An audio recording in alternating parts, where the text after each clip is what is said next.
Chiro Hustle. Sit back and learn from the greatest influencers in the profession on the world's #1 chiropractic podcast. Before we dive into this powerful episode, please remember to subscribe to our channels and give us a 5-star rating on iTunes to continue hustling.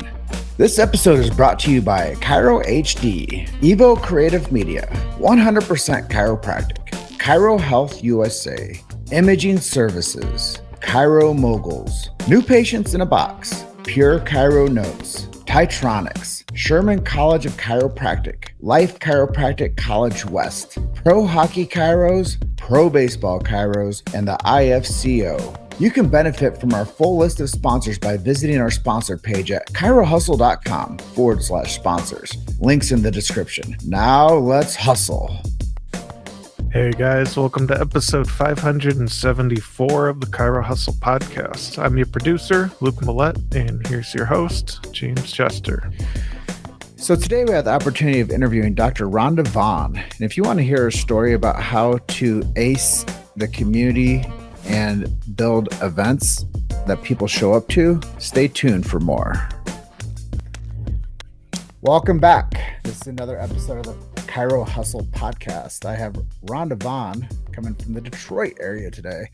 Really excited to talk to her. I think one of the main takeaways you guys are going to learn today from Dr. Ronda is building a community and how to find your avatar client and how to make practice fun and you can double it.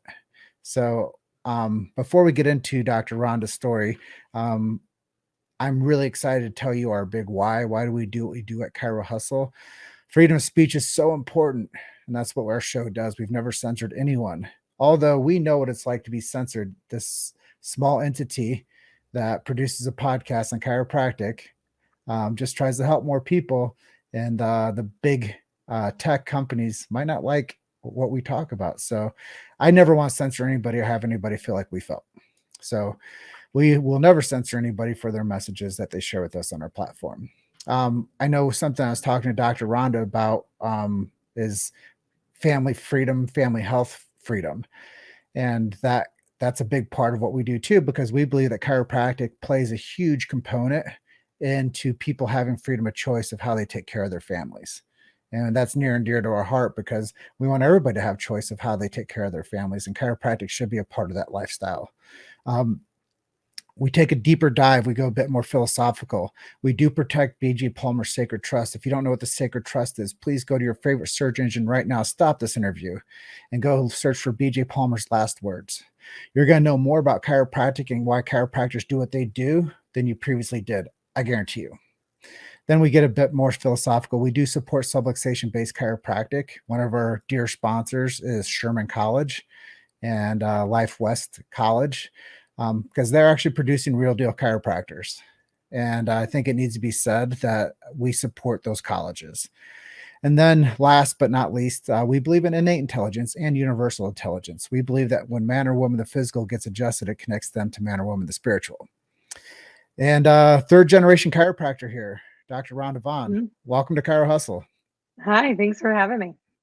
I know it's a bit of a deep dive with my introduction there, but I want people to know where we stand. I love that. Love everything about it. Yeah, I mean, we have to, right? I mean, that's like the ethos of chiropractic. Like right. If you stand for nothing, you fall for anything. Right. Yeah, I love that. So we draw that line in the concrete pretty early on into our episodes, just so people have something to walk away with. And then we talk about things that you like. So let's jump into it, though. Like your career. Mm-hmm. You grew up in a chiropractic family. I did. I am third generation. I'm the 12th chiropractor in 3 generations. I'm actually the last one right now. So that's kind of sad. There are 3 women out of the 12 of us. My mom is one of them. So I was born while she was just beginning Palmer College of Chiropractic. Yeah, no, we were talking about the similarities of how we lined up. Like we were both born in Iowa City. Yeah. Up till 4, you were living in Davenport. Up to 30, I was living in Davenport. So you got out a little bit before me. I went back. Pulled you back in. Stuck me right back in. 100%. I loved Iowa. I did. I loved Iowa. So I know because I read your bio, you shared with me that you did some work with your mom. I still practice with my mom. My mom What still practices. what's that like to be like working next to mom? So there's good days and bad days. Like anything. Yeah, so when I started practice, I was her associate for the first 2 years.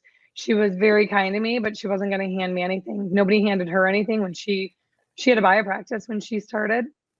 She started with her cousin actually and bought him out. But I was her associate, and what I found out is you don't want your like real life boss, like your boss in life, as she was my mom, to be your boss. So 2 years into practice, I we separated, and I'm basically an independent contractor. So we work together. She's still the boss. She still can tell me no. I think in the last few years, a lot of the business changes that I've made have made her more open to letting me do things. She's always been open to letting me do things, but she's really seen the growth and the changes in the practice and letting me kind of step up. Mm, I like that. I think it's a really fun thing because I don't get too many chiropractors that actually practice with family, and Oh, yeah. it's a pretty unique thing to like be in practice with mom. Yeah. And our biggest fights in the office were never about the office. Oh, they That never are. Yeah, it had nothing to do with business. It was all personal. Yeah, for sure. Um, one of the parts of today's conversation I'm really excited about is community building. And I know since the whole scamdemic went down, you found new ways to integrate and to grow your practice and have more fun with it. Let's talk Mhm. about that. I know that you even gave it a name called Social Oak. Mhm.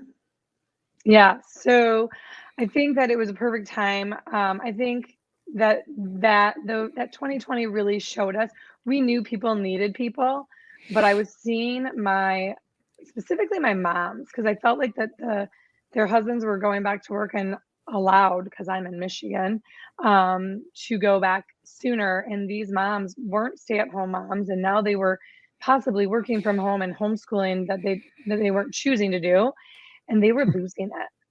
And it was I kind of said to them at the time, I said everybody had their like COVID consciousness. And there were the people who, even though Michigan was allowed to open, there were the people who weren't ready to do it. And so the moms like myself who were already doing it, we you didn't know who you could call. I called whoever I wanted, but some of these patients of mine didn't know who to call because what if you call your best friend and your best friend isn't ready and now they look down on you? There's a lot of that going on. So there was me like, I'll have a party. So I had a party. I had 30 women, half of who I didn't even know, show up to my office and we had a wine tasting. Um, and we just had a party. And every month I did it after that. I brought in some other women business owners who my my ideal patients were already going to. Like there's an organic local smoothie bar.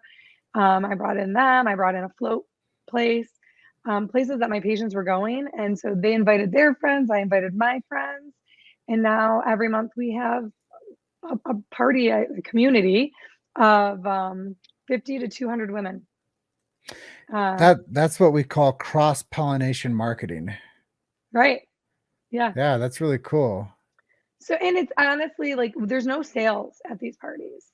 I joke it's my new like slogan for it is it's book club without the homework Hmm. because I love to read, but if I'm in a book club, I don't always get that book read. So I show up anyway without doing my homework, and then I feel a little guilty. So there's no homework in this one. So, what's your advice to people that are curious and they wanted to do something like this? For social oak, well, it's something I've actually now started coaching other people, and I have 19 across the country and growing. The 19 other social oaks started in March of this year. I've recently, what I found out and I didn't know, guys want to do this too. I didn't know guys wanted to like gather, but then I thought about it and there's golf league and there's poker nights. So I guess they did. So we've even started social oak gents. And I started with two, one here in the Detroit area and one in Tampa, and I have two more coming. So I'm always down to, and if you don't want to do social oak and you just want to talk community, that's my favorite thing to do. Well, chiropractic and then community.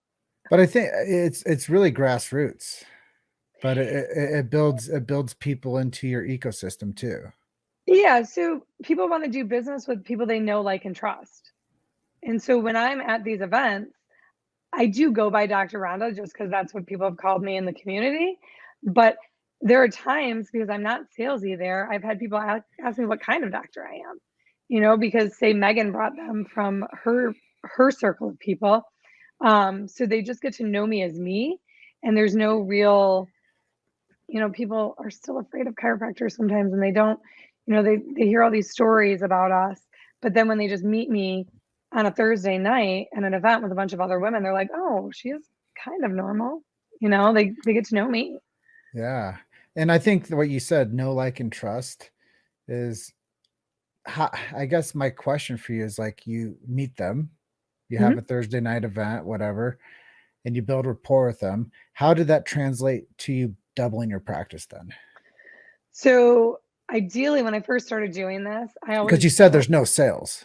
No, there's no sales, Hmm. but in my community, um, it was getting out what I was doing. I did a couple of there were other things that I did along the way, but this was probably the biggest part of it. But it was creating a name. When we named ourselves and branded our group and branded our events, it created a name in the community.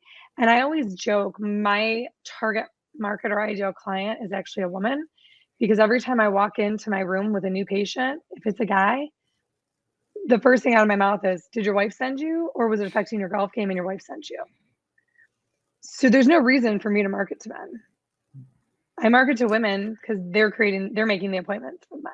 Yeah, and that's another part of this whole thing is you have been able to source the ideal target audience for all chiropractic offices is the women, because women are the decision makers for the families. And we might not have as many families as we once did, but they still have decision making for kids and significant others. And I Mhm. think it's really important that they start with that type of target audience, because if there used to be an old saying, they're probably still the same, but if mom ain't happy, ain't nobody happy. Yeah. Yeah. And they just didn't know that was chiropractic that they needed. Right. So I go to a social look event and I will get um, husbands of the women that haven't even come in yet. They end up coming in too once we start educating them in the office. But I go to these events, I make candles or do yoga with a bunch of women, and they send their husbands to me because they're the ones making the appointments. So Mm. it goes right back to I walk into a new patient. If it's a guy, I'm like, did your wife send you, or did you affect your golf game and your wife sent you? Yeah, and that's just it. Is now you have a strategic plan, Yeah. and now you're disciplined, and now you understand what it takes to network. And I think that's really cool. Is it fulfilling? Do you like it? Oh, I mean, I'm a people person. So for me, it's like I joke, it's work, but it's a party once a month. I actually have two of my own groups, so I get two parties a month now. Um, and I don't have to do all the work because I've created a group of women that four other business owners in each group that help me do it. So it's, five different women in each group, and it's with my other women business owners, the girls, I always joke, it's kind of like when you would sit at the table and they'd assign you a group for homework. And in my case, I'd be like, crap, they're all going to get my A because I'm going to do all the work. Well, I picked women who do the work with me. So I'm only doing 20% because I have four other people to help. Yeah, I think it's really smart. It's very strategic, and it builds community. And like you said, people want to come to live events. Yeah. They want to. I just got off of 2 interviews earlier today, and one of the themes is people want to commit to you, and they want community, and they want to be a part of somebody that invites them in. So fine. That's what I say. People, they just want to be invited. They want to be invited. Yeah, people want to be invited. They want to be around. People need people, and that's the biggest thing I think that we got out of the last few years. So last few years, I know it's been kind of a buzzkill for a lot of people. What have you done to keep yourself healthy and just functioning in a healthy way? Because I know a lot of people have struggled with self-care. They've struggled with mindset. Like, what are some of the things you've done? Like, are you eating? What are you eating like? How are you sleeping? Are you drinking your water? I mean, I always have my water with me. Yeah, I try to, I exercise, I sleep well, I eat pretty healthy, Mhm. and I drink a lot. I drink half my body weight in ounces every day. Uh, How frequently are you getting checked and adjusted? Do you have a chiropractor take care of you? well, I practice with my mom, so I get Okay. checked at least once a week. Um, so yeah, I get adjusted. I mean, obviously, like I told you, I joke I've been adjusted since I out the chute, right? Like I was born and got adjusted. My babies, I have a 17-year-old daughter and a 14-year-old son. And I remember, I will say, my labor was not awesome with my daughter, 36 hours of labor. And I remember her dad looks at me, he goes, "Well, aren't you going to check her?" Like, I mean, he's the one telling me, so my kids get adjusted all the time. Yeah, we do all the normal things that I think are normal, but So a 14 and 17-year-old future chiropractors, fourth generation. here's hoping. I don't know. I don't know. I if I so funny story is I actually went to Michigan State over U of M. I got into both, and I went to Michigan State because I was going to be a vet. No 17-year-old girl says I want to grow up to be my mom. Here I am today. Here I am. So I'm telling her not to do it, hoping that she will. Reverse psychology, I think they used to say. Yeah, we'll see. So community events work for you. Community events they work for me. Um, Good. Before you decided that this was going to be the path you were on, what type of marketing did you do and what didn't work? I didn't do a lot. So pre all of this, I'll be honest, I practiced and I was a mom first. So, I mean, a big part of my story and me doing all of this was one, my kids were a little bit older. I didn't miss a school party. I didn't miss a field trip. If my kids were sick, I canceled my day. I had the advantage, and I had my ex-husband who could financially take care of everything. Um, but I knew that I was going to be getting a divorce, and and my kids were older, so I had more time to not be in the house, which may be wrong. When they're teenagers, you should be around longer, about a lot more. But different story. But I knew I had to do more in my practice, and I love chiropractic. And I will tell you too, I think in the beginning, I wasn't confident enough. Hmm. I really lacked confidence and in getting out there and talking to people. So I joke that I'm shy. If you tell anybody that knows me that I'm shy, they'll laugh at you. But I think in the beginning it was lacking confidence when I first started practice. I think a lot of people need to hear that. You know, Yeah. I mean, I'll just be honest too. The first time I went out and try to get new patients for a chiropractic office and do marketing and talk to people, I'm like, this sucks. Right. Yeah. But It can yeah. be daunting and not fun. So Oh, yeah, oh, you do it. oh. And that's just too, is I think a lot of it is confidence. And I think when you learn that, that becomes your strength. But you have to grow through that. Yeah, I like that. Now I'm not afraid. Yeah, I can tell. Yeah, and I think I lean into it and I joke with people like, "Oh, I'm a chiropractor. You already think I'm weird. I might as well own it." And go into my story. So I have no issues with it now, and I love what I do. But I didn't have like the miracle story. You know what I mean? Like so many people like, "Oh, I got into chiropractic." Your miracle was growing up in a chiropractic household and you didn't even know it. I didn't know people thought differently.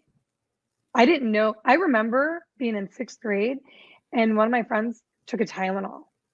And I don't think I knew what it was. And I remember asking my mom, I'm like, well, Julie had a headache and her mom gave her a Tylenol. My mom's like, oh, you think Julie has a headache because she's lacking Tylenol? Like, that was my life. I didn't know people. I didn't know I was different.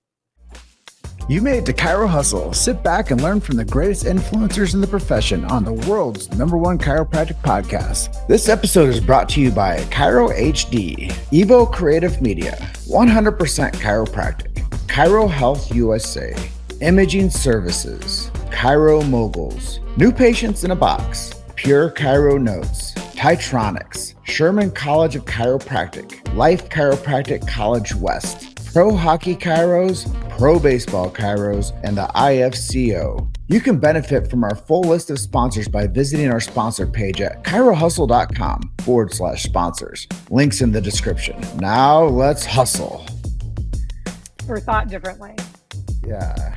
I think it's a lot different, honestly, the way I see people interacting with chiropractic today. A lot of people just don't know that that's what they need. They think they think it's going to be a pill. And when they come to one of your parties, what they realize is they meet a doctor that they can bond with and build rapport with. And now you're a solution. Right. You're what they've been looking for a long time. They just didn't know it was chiropractic. And then they're like, go in there, get your golf game on. Or you've been having this nagging elbow thing or this hip thing or this low back thing or this neck thing. And I have a great chiropractor that I hang out with once a month. You should go see them. Right. Yeah. And well, my favorite thing too is you say that like they come in for a low back pain and you're sitting there talking to them and like, oh, you said you have headaches. Yeah, I just get the regular ones. What's a regular headache? Like, I don't get regular headaches. Like, oh, well, I do. Yeah, but it becomes like a part of life. And right, that's normal to them. But we've just been indoctrinated so heavily with just over-the-counter stuff. Like you have to have this. Like it's just a part of life. It's like drinking a cup of coffee. They're teaching it in the schools. I mean, when my kids were in elementary school, they would come home and ask me for it because that's what their teachers would tell them. My daughter's dance instructor would tell her that. So, I mean, they're teaching them to our kids without us knowing it. And I don't think it's even intentional. Like that is. Our culture's morphed so far in one direction that it's just accepted. Yeah, that's what I mean. That is the other norm. It's not my norm, but that's, yeah. So I know that it was touch and go for this topic, but I am curious. I have to ask you, where do you see chiropractic moving in the next 5 years? I won't say 20 because that's a long time. That's like 20 big years, but let's say 5 years. Where do you see the profession moving towards? 5 years. I don't, I told you, I didn't want you to ask me this. I was like, I don't know if you're gonna like my answer. I don't love what I see coming out of chiropractic schools. But we need to hear stuff. The profession needs to hear this stuff. Yeah. It takes courage. But you said Sherman College and Jack Borgula is a friend of mine. So I love Jack and I know where his intent is. And I know, I know people on the board. I have 2 friends on the board of Sherman College and I know what their intentions are. They give me hope. But seeing what is coming out of the colleges, like I told you, I'm at the MAC. So I go to the Michigan Association of Chiropractic and I'm not there for CE always. I'm actually there because I'm on the board of Michigan for vaccine choice. So talking to them and hearing the things that they say and the things that they don't know and the philosophy that they're not getting hurts my heart. It really does. It scares me for our profession. So we need to create a finishing school for chiropractors after they finish school. But why aren't they getting it there? Why would they choose that? Right? Why aren't you learning chiropractic in chiropractic school? I get it. You have to learn the book stuff, but I don't know. And that hurts. That worries me. I will say it worries me. Yeah. Well, I think in all honesty, these are conversations that people need to hear. And that's why we do what we do over here, because, one message from you today, we never know how far reaching it will go. It could create an impact on millions of lives tomorrow. But if we die with the music inside of us, one of my favorite quotes of all time is from Les Brown. He'd say, where the greatest ideas in the world are? They're in the graveyard. because people had them and they didn't do anything with them. And they took their greatest assets with them to the grave. Yeah. So it's really our truth to speak about chiropractic is if we don't tell people what the concerns are and we don't start talking about it and make it a cultural conversation, then they're going to keep on taking cookies out of the cookie jar. So who do we have to tell? Who do we have to talk to? That's what I want to. Well, if you want to hear that, can I just share something with you? Yeah, please. I had somebody reach out to me today. He's a colleague and friend of mine, and he's been like lining a lot of people up to do interviews with me. And I'm like, great, that's awesome, man. I like all the support. You know, I have a team that I built, but I like support. So I won't mention him, but he asked me, he's like, how about a series on college chiropractic presidents? I was like, can you help me line that up? I can get you Jack Boriola. I love Jack. I was like, I think this is my response back to him. I said, I think most would be ashamed to openly talk about their college. I would ask them about student success and default. I'd ask them about the removal of chiropractic from the school name. I'd ask them about the removal of philosophy. I'd ask them new grads and why they can't adjust. And I'd ask them about the chiropractic job market. And I'd ask them to be honest about all of that stuff. And I don't think that they would like to talk to me about the things that I would be interested in asking them, because the profession needs to hear that truth coming from those people. And if we don't ask, we won't know. Yeah. I think you should still ask. I would be super excited to do a series of 16 interviews with 16 college presidents and to ask them those questions, because that's how we get the answers that we're looking for, because it's really kind of being an investigative journalist. You get people to tell on themselves, and they would tell us how it happened. I think we have a big fantasy that we try to figure out. We try to crack the code for. Who do we ask? Why is it the way that it is? You never ask, you never find out. It's like the presidents of our colleges, I feel like they're parents, and they just do it because that's the way it is, and you can't ask questions.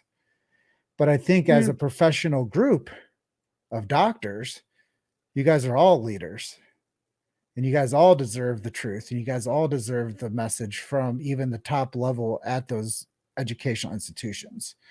And I believe the people deserve to have that message. Why are you taking chiropractic out of your title of your school? Yeah, I don't like it. Why? But I think some of the stuff needs to be discussed. So when we talk about these things amongst the interviews that we do, I'm always like, well, the reason most people don't want to have a path down that conversation of where chiropractic is going, because a lot of the people that are protecting the sacred trust it's an open source. They're like, oh, come on in. You want to walk over to the sacred trust? It's right there. We'll take your money though. And I think for me to be on the outside looking in, not having a professional license, where do you send students to chiropractic college? Right now? Yeah. I would choose Sherman. Yeah. See? And that's it. Like, I think that's an important thing. And there's 16 colleges in the United States. Why can't we say, go to the one closest to home? And it's not my alma mater, right? No, it's not. I have 13. I have 12 other chiros in my family. One did go to life, actually. So I have 11 other chiros, or 10 other chiros in my family that went to Palmer, and I would not send my daughter to Palmer. Sherman it is. So at this juncture of the interview, I'm always curious to know, who are some of your heroes? Who helped inspire you to be who you are today? Obviously my mom, without knowing it. So I think my mom, I think even her dad, my grandpa, who was not a chiro, it was actually two of his brothers that were chiros. So my grandpa, and just his way of thinking, and they always thought very holistically. I have tons of heroes, but I will tell you, you said to spend an hour with somebody. And I remembered, and this goes back to me being shy and maybe insecure. There's 1 hour that I'd want to get back.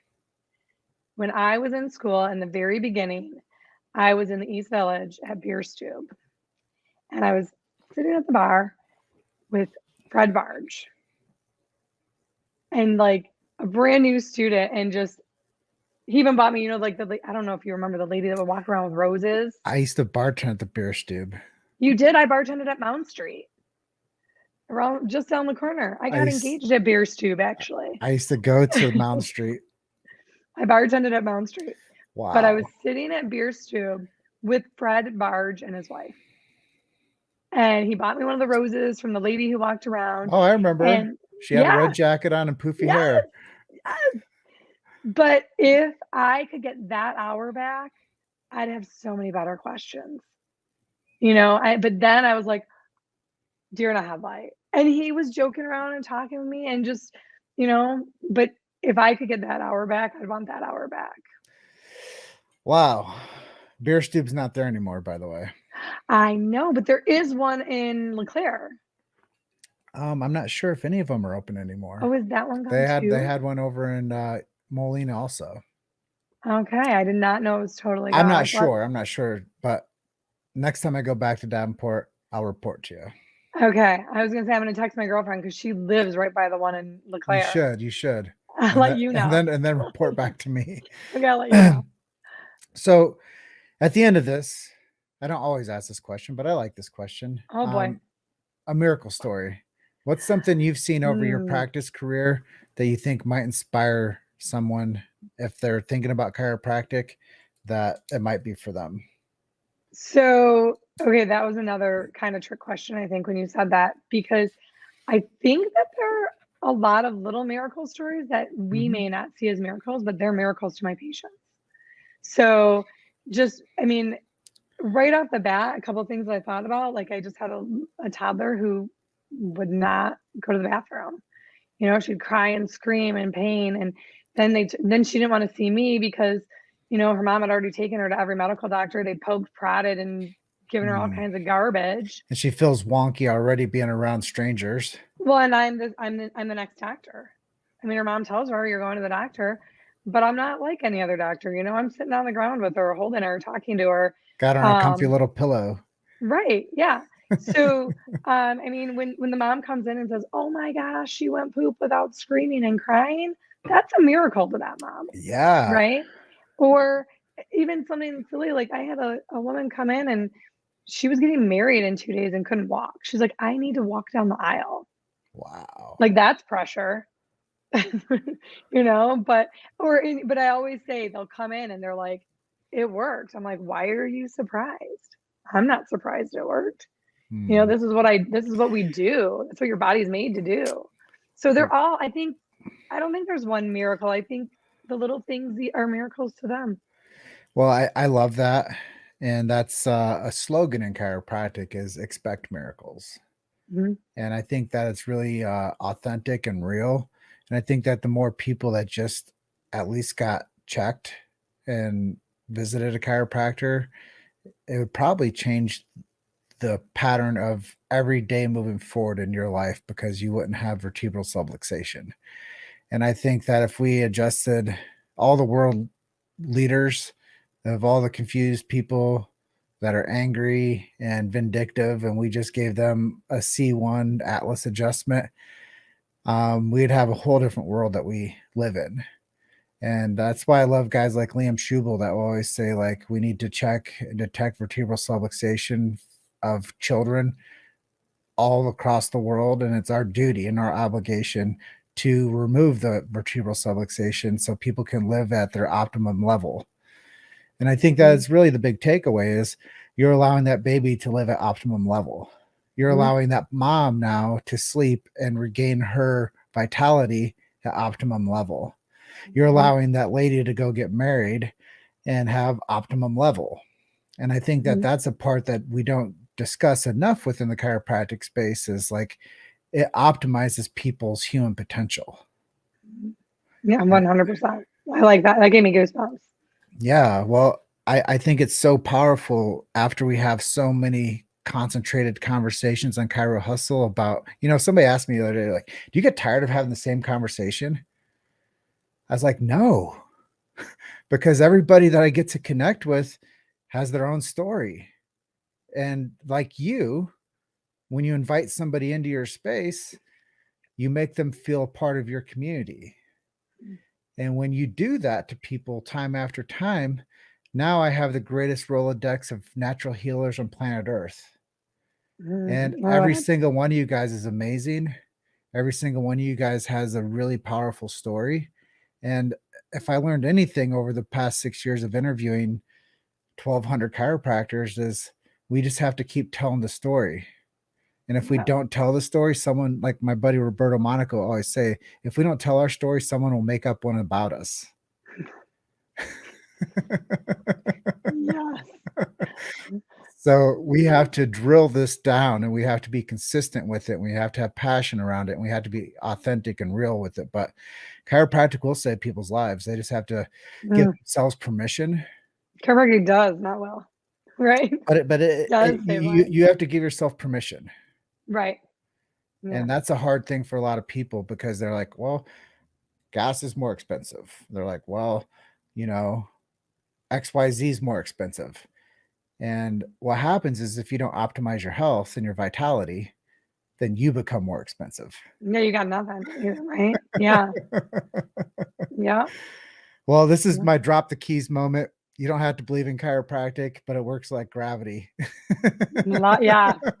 Love that. I tell my patients, I'm like, you don't have to believe in what I do. I do. Lay down. So at the end of our interview today, is there anything I didn't ask you that you'd like to share with our audience today? No, I think you did great. Oh, this was probably one of my favorite interviews so far. I've been doing a lot more interviews now, so it's getting easier. But I liked the questions, and I like where your head's at. Oh, thank you. If people wanted to work with you, they want to do Social Oak, what's that look like, and then where do we send people to? I have a website called thecommunitycultivator.com. That's my website for that. They can find me on Instagram at dr.ronda.vaughn. Any of the Facebook, all the social medias. And I'll let all of you know, it's RONDA. There's no H in there. And it's thecommunitycultivator.com. Check her out. Start your Social Oak. Congratulations on the upstart of almost 20 of these things, and go in the direction and helping more men get connected too. Yeah, they can check Social Oak out on Instagram too. We have social.oak is the original one. Social. They kind of want to see. Oak. Mm-hmm. Cool.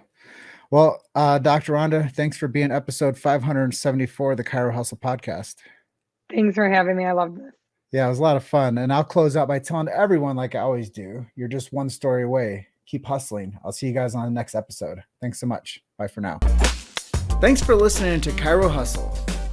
Don't forget to subscribe and check back next week to continue hustling.